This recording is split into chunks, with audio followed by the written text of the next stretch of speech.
जय माँ इंद्राक्षी, जय अम्बे। इंद्राक्षी धाम में दर्शकों आप सभी का हम हार्दिक स्वागत करते हैं। आज के दिन जिन जातकों का जन्म दिवस है, मैरिज एनिवर्सरी है, उन सभी को हमारी तरफ से बहुत बहुत शुभकामनाएं। आज का सब्जेक्ट होने वाला है, कई बार व्यक्ति के मन में हमेशा नकारात्मक सोच चलती रहती है, निगेटिविटी व्यक्ति को घेर लेती है।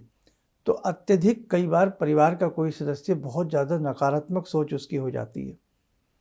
कई बार उसमें हमारे बच्चे भी हो सकते हैं, बेटा बेटी भी हो सकते हैं, हस्बैंड भी हो सकते हैं, पत्नी भी हो सकती हैं।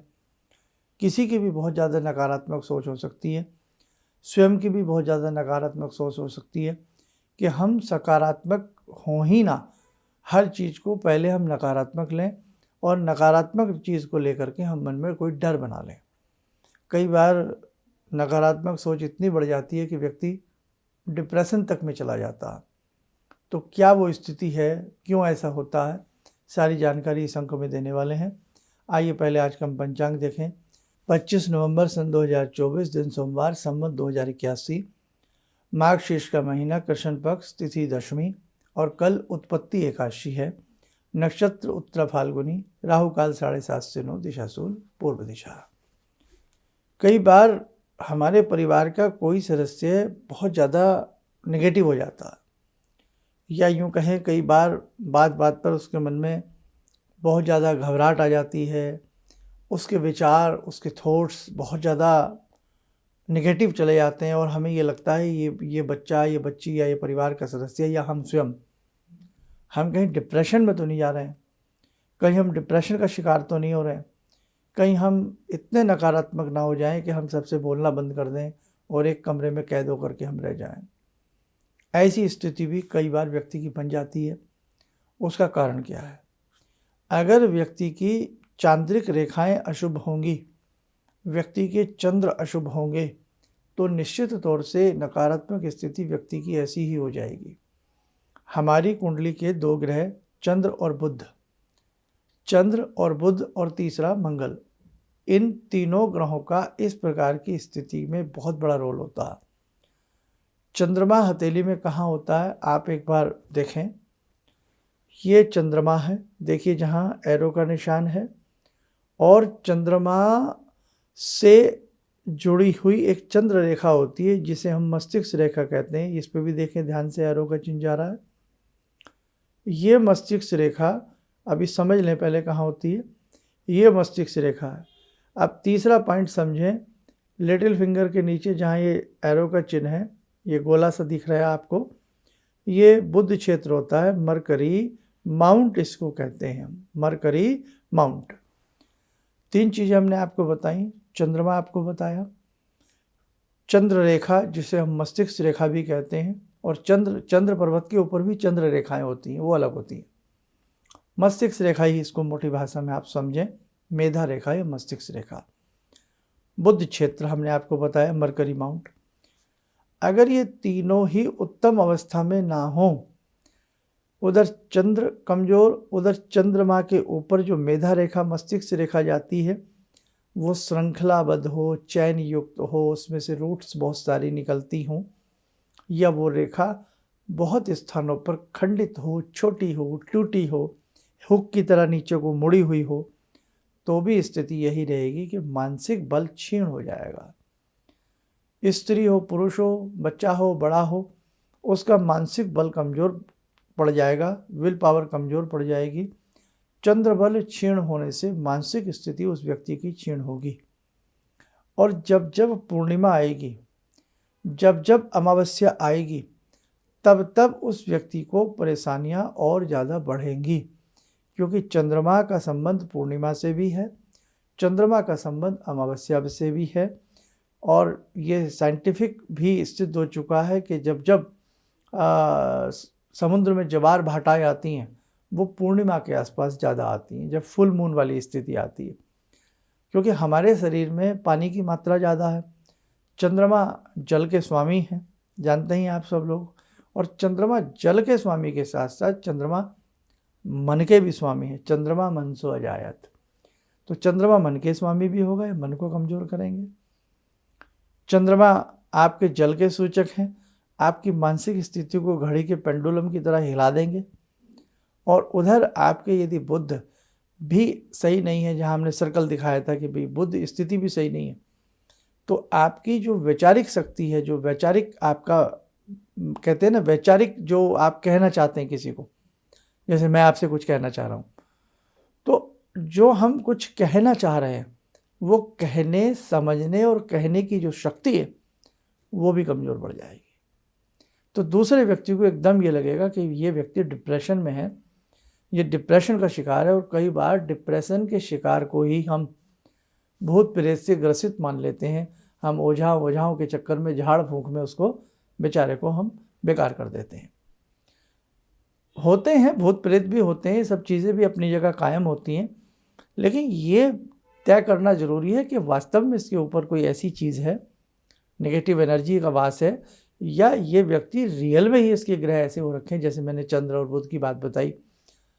तो उस स्थिति में उसकी मानसिक स्थिति गिर रही है और हम उसके ऊपर कुछ और समझ रहे हैं, तो वहाँ वो बीच का भेद समझना पड़ेगा। डॉक्टर भी ऐसे ही करते हैं। अगर किसी की बीमारी जब तक नहीं पकड़ी जाएगी तब तक कि उस व्यक्ति का सही से इलाज, ट्रीटमेंट नहीं हो सकता। बीमारी पकड़ी जाए तो इलाज संभव आसानी से हो जाता है। इसीलिए ब्लड टेस्ट कराएं, आपके बॉडी चेकअप कराइए, सारे टेस्ट होने के बाद वो देखते हैं। और जो अनुभवी पहले वैद्य हुआ करते थे, आज भी हैं, यदा कदा, ऐसी बात नहीं है, तो वो केवल नब्ज़ पकड़ करके, उन्हें किसी टेस्ट की आवश्यकता नहीं होती थी कि भाई आप इतने सारे पैसे लगा करके टेस्ट लाओ करा के फिर हम बताएंगे क्या है। वो ऐसे नब्ज़ी वैद्य हुआ करते थे, और आज भी हैं, जो केवल नब्ज़ का ज्ञान रखते थे, नाड़ी शास्त्री होते थे, वो पकड़ते ही बता देते थे कि इस शरीर में, इस व्यक्ति के वात, पित्त, कफ, किस चीज़ की बाहुलता हो रही है, किस चीज़ की कमी हो रही है, और उस चीज़ के हिसाब से वो उसका ट्रीटमेंट किया करते थे। बहुत सारी हमारी आज विद्याएं विलुप्तता के कगार पर हैं। उसमें ज्योतिष शास्त्र भी है। ज्योतिष शास्त्र बहुत गंभीर शास्त्र है, और ज्योतिष शास्त्र में जैसे इसकी शाखाएं हैं, ब्रांच हैं, 2 मुख्य शाखाएं इसकी बहुत ज़्यादा हैं। आपकी ये गणित फलित में तो आती है, लेकिन पामिस्ट्री, हस्तरेखा विज्ञान, और आपका ये ज्योतिष विज्ञान, जो आप कुंडली से लेकर के चलते हैं। तो दोनों विद्याएं भी, अब ठीक है, मैं कुछ नहीं कह सकता यहाँ पर, लेकिन इन दोनों विद्याओं में भी बहुत अब रिसर्च की आवश्यकता है, बहुत मेहनत की आवश्यकता है। बाकी कोई भी 2-4 किताब पढ़कर तो हम कुछ भी सीख सकते हैं। आपका लगन ये है, आपकी राशि ये है, आपके ग्रह इस डिग्री में है, आपको कालसर्प है, मांगलिक है, इतना तो आप हमारे आओ ज्योतिष सीखें, हमने एक प्लेलिस्ट बनाई हुई है वेबसाइट पर भी और उस पर भी, वहाँ से भी आप सीख सकते हैं। लेकिन ये विषय बहुत गंभीर। आप एक बात बताएं आपको, 35 ईयर्स हमें हो गए हैं और हमें आज भी ये लगता है हमें कुछ नहीं आता। आप यकीन मानना, 35 साल होने के बावजूद भी हमें लगता है कि हमें कुछ भी नहीं आता। और यदि 3500 वर्ष भी हमें मिल जाए तो लगेगा कि हम अभी अध्ययन ही कर रहे हैं, क्योंकि कोई भी विद्या एक जन्म में हम पूर्ण नहीं हो सकते। पूर्ण तो केवल ईश्वर ही है। एक विद्या को जानने समझने के लिए, और ऐसी गंभीर विद्याएं जो व्यक्ति के भूत, भविष्य, वर्तमान को अपने उदर में लपेटे पड़ी हूँ, तो भैया इन सब विद्याओं में बहुत आवश्यकता है बेटा, बहुत आवश्यकता है। इसलिए किसी की भी बात सुनकर के जल्दी से डरा मत करो, और जल्दी से कोई ऐसे टोने टमके करने के लिए अपने आप को प्रेरित ना किया करो। अपना उद्धार स्वयं से ही होगा, ये बात गांठ बांध लो। आप ये भी लालच छोड़ दो कि हम गुरुजी के पैर छू लें जाके और हमारा उद्धार हो जाएगा। गुरुजी किस किस का उद्धार कर सकते हैं? गुरुजी भी तो तभी उद्धार करेंगे जब गुरुजी के पास तप की शक्ति होगी, और जितना हमारी जेब में पैसे होंगे हम उतना ही तो बांट सकते हैं। जितना तप हमारे पास है हम उतना ही तो दे सकते हैं, एक्स्ट्रा कहाँ से दे दें? अब लाखों हज़ारों लोग हमसे रोज़ मिलें, हम सबको आशीर्वाद दें तो सबको आशीर्वाद फलित हो जाएगा? सोचने की बातें हैं। इसलिए गुरु जो कहें, आप गुरु महाराज के पास जाएं, गुरु जी बैठें, पैर छुएं, अब वो जो आज्ञा दें, बेटे ये मंत्र पढ़ो, ऐसी साधना करो, ऐसा तप करो, जप करो, दान करो, सेवा करो, उस पर अमल करिए, उस पर आगे बढ़िए, आपका उद्धार जरूर होगा। कहने का भाव यही है कि जब तक आप अपने लिए स्वयं मेहनत नहीं करोगे, चाहे वो मंत्र विज्ञान के क्षेत्र में हो, किसी भी रूप में हो, तब तक आप अपना उद्धार नहीं कर सकते, और अपना उद्धार स्वयं ही व्यक्ति कर सकता है। ये बात बेटा इस कली काल में संपूर्ण रूप से लागू होती है। अब वो ज़माने गए किसी ने सिर पे हाथ रखा और हमारा कल्याण हो गया। अब तो बेटा रात दिन मेहनत पसीना बहाने के बाद भी व्यक्ति को ये लगता कि शायद हम कुछ नहीं कर पा रहे हैं। 40-40 साल की जॉब करने के बाद भी ये लगता है हमने कुछ नहीं किया। 50-50 साल पसीना बहाने के बाद भी ये लगता है हमने कुछ नहीं किया। अब तो बड़ा समय विकट है और आने वाले 10 साल, ये हमारी भविष्यवाणी है, आने वाले 10 साल बहुत ज़्यादा तीक्ष्ण होंगे, बहुत ज़्यादा विकट होंगे। इसलिए संभलने का समय है। भगवान से अच्छे से जुड़ जाइए, नेकी के रास्ते पर चलिएगा, अच्छे काम करिएगा, नॉनवेज कतई छोड़ दीजिएगा, लेदर के प्रयोग बंद कर दीजिएगा। जो भी जीव हैं उन पर दया भाव पूर्ण रूप से दिखाइएगा, मन से दिखाइएगा, नहीं तो बेटे आगे के रास्ते ध्रुव ही ध्रुव हैं। आप देख ही रहे हैं किस प्रकार से युद्ध की स्थिति जगह जगह, बहुत सारी बातें हैं। खैर, तो हम बात कर रहे थे कि उस व्यक्ति का चंद्रबल क्षीण होने से उसकी सोच की शक्ति कमज़ोर होगी, बुद्ध कमज़ोर होने से भी शक्ति कमज़ोर होगी और वो व्यक्ति धीरे धीरे डे बाई डे डिप्रेशन का शिकार में चला जाएगा। हर समय उसके थॉट्स नेगेटिव हो जाएंगे। हम उसके कहेंगे मार्केट चलो, नहीं नहीं नहीं कोई ये कर देगा, बेटा आप 2 लोगों में बैठो, नहीं नहीं ऐसा हो जाएगा, आप उनसे बात करो, नहीं नहीं वो मुझे पसंद नहीं है। मतलब वो हर चीज़ को वो व्यक्ति नकारात्मक ही लेगा।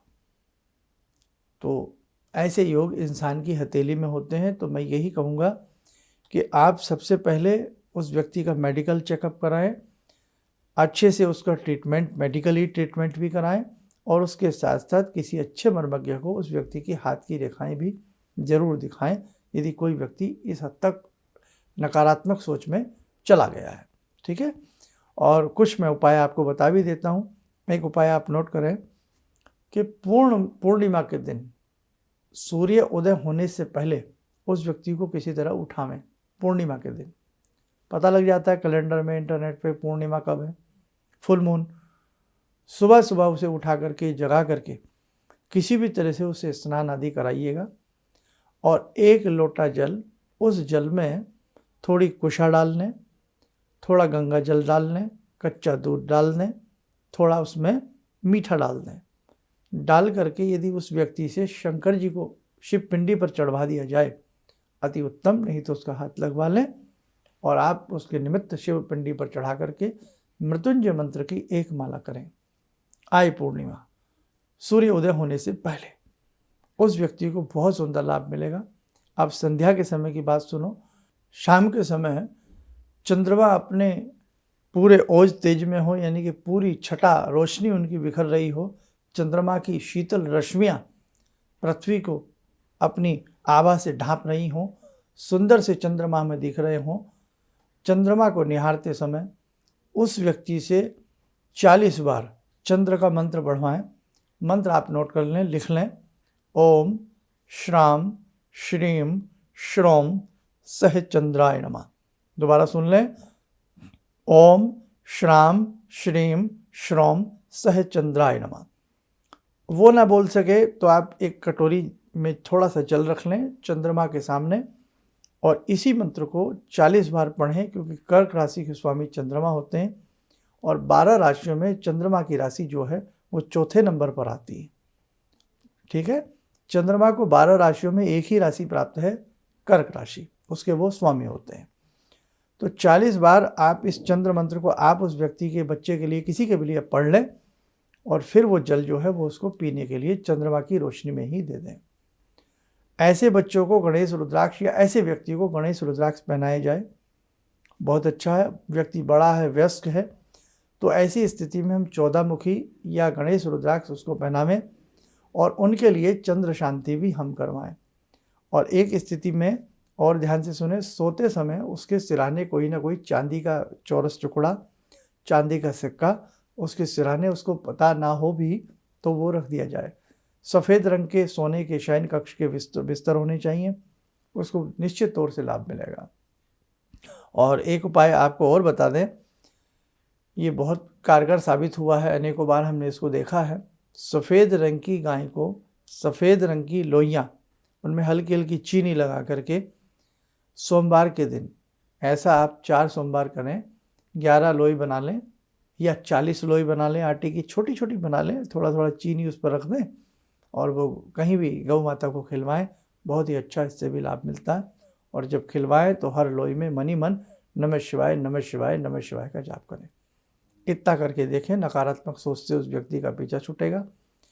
कहीं ना कहीं उसके अंदर विल पावर बढ़ेगी, ज्ञान बढ़ेगा, बुद्धि बढ़ेगी, मेधा बढ़ेगी। और यदि संभव हो, ये तो बात हुई सार्वजनिक, सब कर सकते हैं ऐसा उपाय जिनको ऐसी समस्या हो।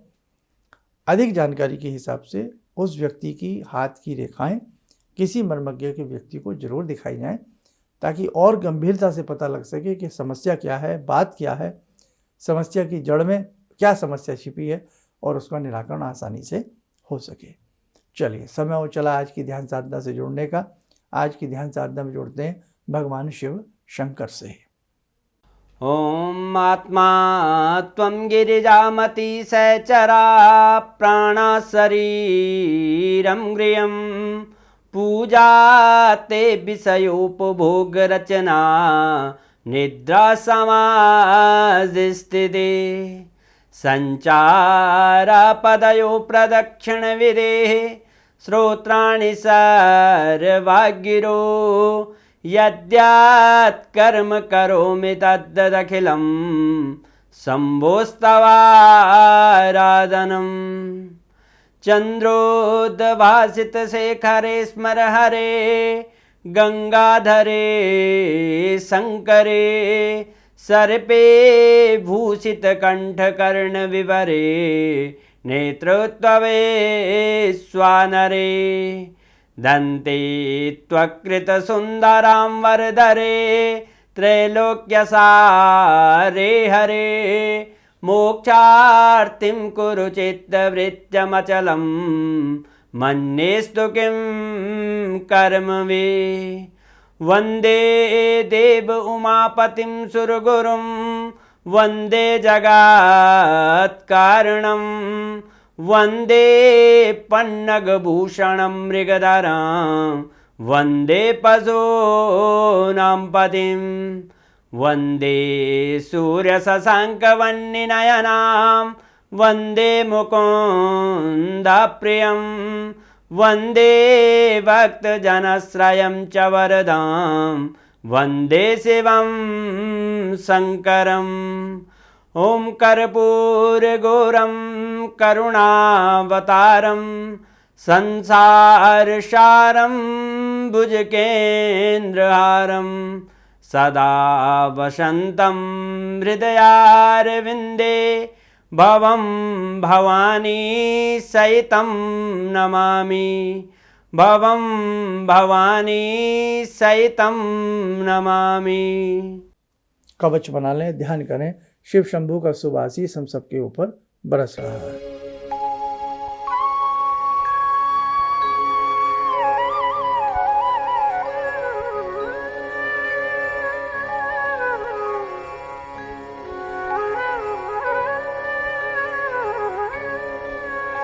ओम बोलते हुए नेत्र खोलें, सामान्य हो जाए।